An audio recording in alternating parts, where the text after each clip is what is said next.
I would like to respond to the issues that have been raised. Yeah.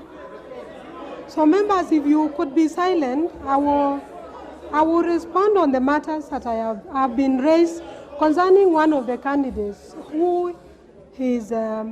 standing for election. And I want to respond as follows,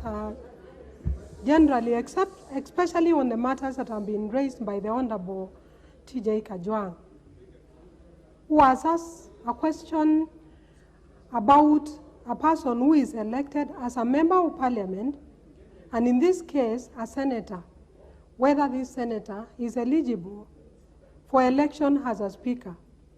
And I have also listened to the various submissions on the matter by the members who have spoken from both sides of the House. I have also looked at the relevant provisions of the Constitution and the law, and I now wish to communicate my findings on this matter. Honorable members, Article 106(1)(a) of the Constitution provides that there shall be a Speaker of each Parliament who shall be elected by the House in accordance with the standing orders from among persons who are qualified to be elected members of Parliament but are not such members. The relevant qualification for election as a member of Parliament as set out in Article 99(1)(a) and (b) of the Constitution. That is, that the person is registered as a voter and also has satisfied any educational, moral, and ethical requirements prescribed by the Constitution or by an Act of Parliament. Additionally, Article 99(2) provides that a person is disqualified from being elected a member of Parliament if that person is a state officer or a public officer other than a member of Parliament, has at any time within the 5 years immediately preceding the date of election held office as a member of the Independent Electoral and Boundaries Commission, has not been a citizen of Kenya for at least the 10 years immediately preceding the date of the election, is a member of a county assembly, is of unsound mind, is an undischarged bankrupt, is subject to a sentence of imprisonment of at least 6 months at the date of registration as a candidate or at the date of election, or is found in accordance with any law to have misused or abused a state or public office, or in any way to have contravened the provisions of Chapter 6 of the Constitution. Honorable members, let me just go through my finding. First thing I would want to say about the issues that have been raised by members is that on the 5th of September, after the candidate submitted his nomination papers, the candidate in question, pursuant to Standing Order 5 of the National Assembly Standing Orders, I did write to the Independent Electoral and Boundaries Commission seeking confirmation as to whether this particular candidate is qualified to be elected as a member of Parliament under Article 99 of the Constitution, and whether or not is such a member. In a letter dated 6th, please just listen. In a letter dated 6 September 2022, the Independent Electoral and Boundaries Commission wrote back to me, confirming that pursuant to Article 99 of the Constitution and Section 24 of the Election Act, number 24 of 2011, Moses Masika Wetangula is a registered voter. Fact number 00 105 121 119 09 45 11 in Kambuchai constituency. And the independent and the IEBC indicated that he is duly qualified to contest for election as Speaker of the National Assembly. Honorable members, as you all know, The IEBC is a body established by Article 88 of the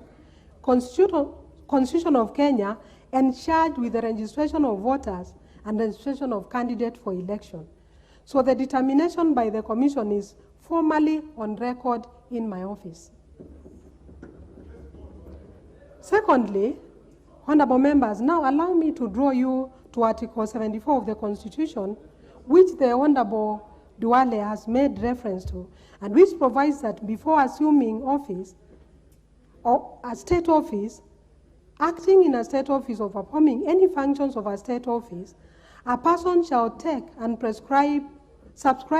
the oath or affirmation of office in the manner and form prescribed by the third schedule or under an act of parliament. It should also be noted that the third schedule to the Constitution sets out various forms of national oaths of affirmation for state officers, including the one for members of parliament. Honorable members, a comparative glance, even at jurisdictions elsewhere in the world, and I would like to quote the United Kingdom,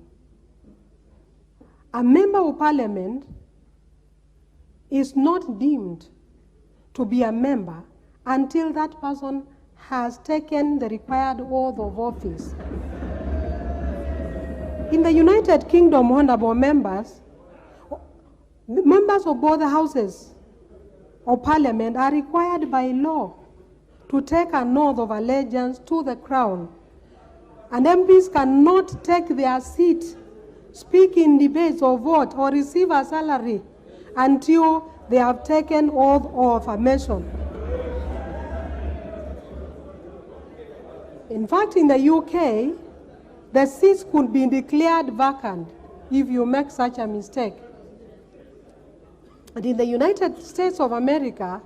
the Constitution also requires members of the Congress to take and to be bound by an oath of office of affirmation as such. So members usually take the oath before they have assumed office. In view of the stated provisions of Article 74 of the Constitution, members, it is clear that a person who has been elected to serve as a member of parliament retains his status as a member of the public until they assume office as a member of parliament by taking or subscribing to the oath or affirmation of a member of parliament as set out in the third schedule to the Constitution. And lastly, honorable members, let me finish. In any event, even if we were to overlook the provisions of Article 74 of the Constitution relating to the assumption of office, as I have enumerated, and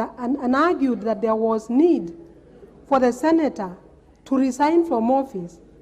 may I now confirm that I am in receipt of a letter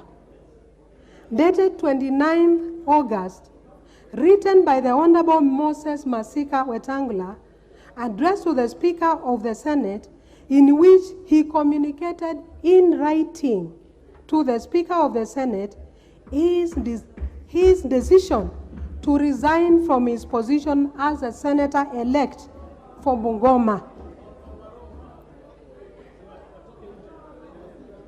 Now, this letter is addressed to the office of the Speaker of the Senate, which by virtue of the provisions of Article 106(1)(2) only became vacant when the new Senate first met today. So the spirit of the Constitution espoused under Article 103(1)(c) is that the seat automatically becomes vacant upon receipt of the resignation of a letter, and there is no corresponding obligation imposed on the Speaker to accept or decline the resignation. Therefore, honorable members, in the present circumstances, and guided by the provisions of Article 74 of the Constitution, and the letters from the Independent Electoral and Boundaries Commission and from the Honorable Moses Wetangula, I have satisfied myself that the Honorable Moses Masika Wetangula is qualified for election as a Speaker of the National Assembly. The House is accordingly guided.